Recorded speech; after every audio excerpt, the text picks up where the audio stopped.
What's your take on the significance of AOR today?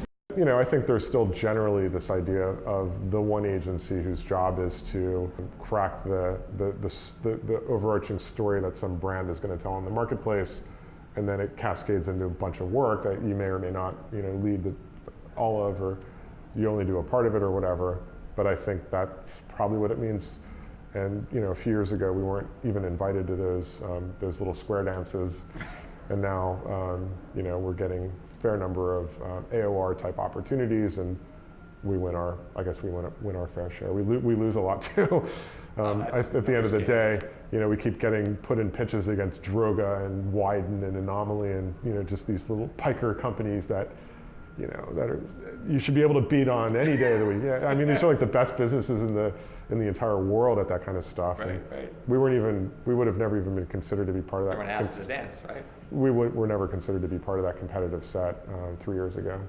And it really came out of us doing it for one client at a level where everyone kind of like looked up and said, holy shit, this is amazing. This is some of the best advertising in the world right now. And it's done by these guys that are like a digital design company. You know, digital world, my friend, right? I guess so, right? Yeah. Invite the leader of digital to the dance. True.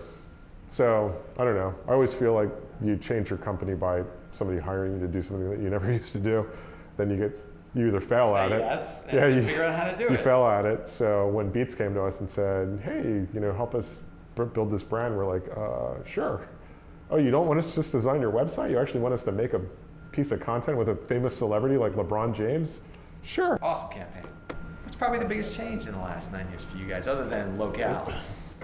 Like everything? Yeah. God, if I look, pick one or two. I mean, if I look back at the company that we were then compared to now, it's almost like night and day. Like, really? I mean, there's this core DNA of RGA that never changes. This like focus on the geeky stuff that's more techy, blended with creativity, but just the company, the people, you know, the size, the scale. DNA is still there. That's the DNA really, is still there. Yeah. For me, looking in from my vantage point, it looks like so much of it is still intact. You know, that's probably the one thing that's never changed by and large. Even though we've applied it to different disciplines and the making of different kinds of stuff, being way more global. Yeah. Like I said, you personally, you're global in your talent. Oh yeah, I do. Right. So I've built a company where we have one competitive set on one side that's like McKinsey, BCG, Accenture, and Deloitte, and we can win against them. Wow. And then another competitive set that's Wyden and Kennedy, Droga, Anomaly, Adam and Eve, you know, BBDO. And right. I actually think we do a little bit better against the consultants. Like that's some pretty hard competition for. Yeah. But we win sometimes. We win our fair share on that side as well. So. That's a big change. I think it's fun when you get more involved in the business, right? Not just a small scope effect on a business, but you can make a big global change. Well, awesome, Barry. Thank you so much. Thank you for having me back. Reenact and All right, beautiful. Get back together 9 years later. Thanks very much. Thank you. Take care. Bye-bye.